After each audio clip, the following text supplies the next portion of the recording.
যে জাতিকে সমগ্র বিশ্ববাসী সম্মান করে মাতৃভাষা বাংলা অর্জনের জন্য, আজ সে জাতির সন্তান আবারও নিজের মাটিতে মিশে যাবে বাংলা ব্যতীত আওয়াজ না তুলতে পারে।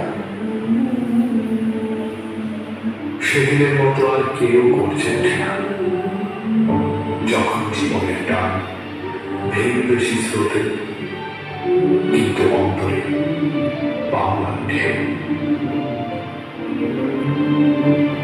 ভাষা শিখেছি আমি জন্মের প্রথম প্রহরে,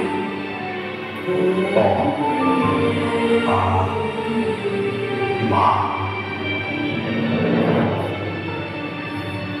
আর সেই মায়ের ভাষা কেড়ে নিতে যে রক্ত তাণ্ডব ঘটিয়েছিল তোমরা, আমার পূর্বপুরুষ তার অবসান করেছিল জীবনকে রক্তের স্মৃতি ভাসিয়ে দিয়ে। বন্দি পায়ের শেকল ছেড়ে গান বহু কপালে ফেলে বেঁচেছিল স্বতন্ত্র নাচি মাতৃভাষা প্রতিষ্ঠা করবে বলে।